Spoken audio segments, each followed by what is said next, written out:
Oh dear. It's a hard life, John, without him. Yeah. Yeah. I don't know. I'm lost without him. Really am.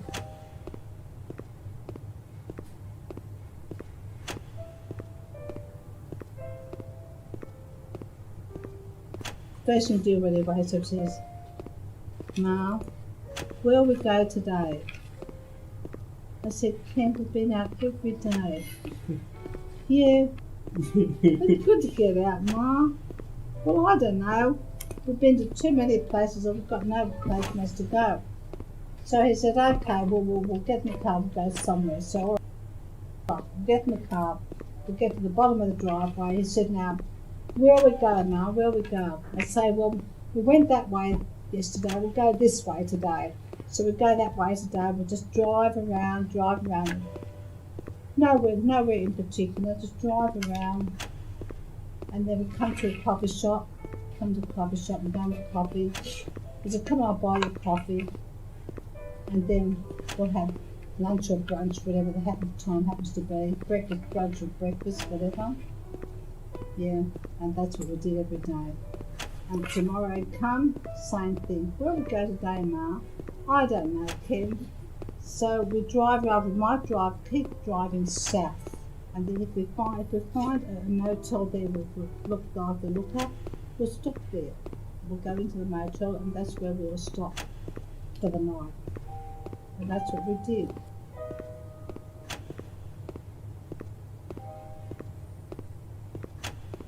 We always had our bag in the back in case we found a place we wanted to stop. And that's what we did, John. In the afternoon, well, you know, what time do the races start, John? What time do the races start? We go all day.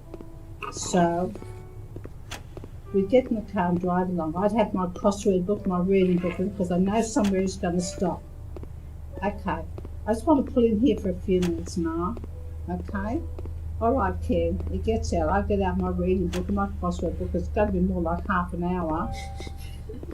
So he was happy doing what he did in the afternoon. I was happy doing what I do with my books and stuff. Yeah.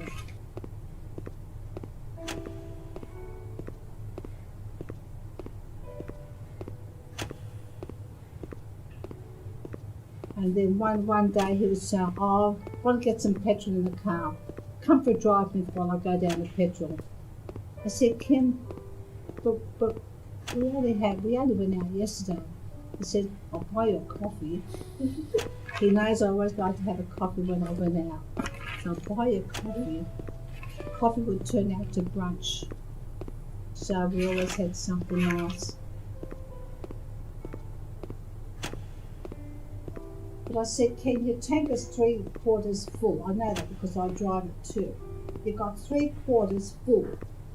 He said, yeah, I just want to top it up. Where do you want to go? I just down to Granville. To top it up, 20-minute drive down to Granville. To top it up that much, John, top it up. Oh, God, John. Yeah, right, Ken. He was strange somehow. I don't know. Oh, you picked him. I wouldn't give him away for anything, John. I'm not giving away for anything I can. It was my Ken.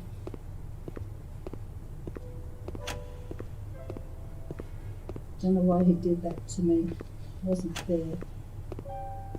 But he must have been very unwell, John, for a long time because he never complained. He never complained of pain or anything like that. He never complained how unwell he was, John. It was Monday morning. I said to him, all right, Ken, get ready now to go. He said, I don't feel like going, I'm too tired. I said, well, you don't have to drive, I'll drive. I said, just put the seat back, put your head back and go to sleep, I'll drive. So we did that. But at the end of that day, he was quite tired. So we had our dinner and actually the tennis was on. Tennis was on that time in Melbourne. So we watched the tennis for an hour before he decided to get into bed. Yeah. So he did that. But the next morning he woke up. He woke up before me. I said, can you awake already? He said, take me to hospital. Just like that. He never said anything about his sleep. He said, take me to hospital. So we packed up. But we raced down the freeway and that, got to the hospital. They made him comfortable. That's just they made him comfortable. Yeah.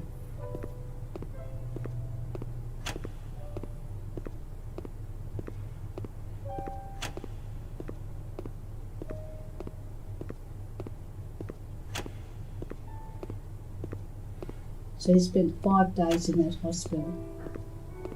But on the 3rd day, he was unconscious. Didn't talk to us after the 3rd day. They had him on morphine. And didn't talk to us after that 3rd day.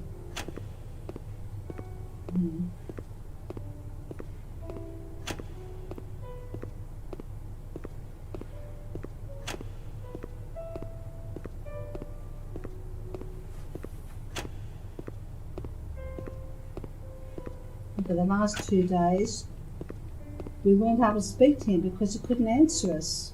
We talked to him and talked to him and sing our hymns and say our prayers, but he couldn't open his eyes. He didn't realise we were there. Couldn't. And like him. And that made me feel very sad because why couldn't I see, because I was with him all the time here. Why couldn't I see how unwell he was?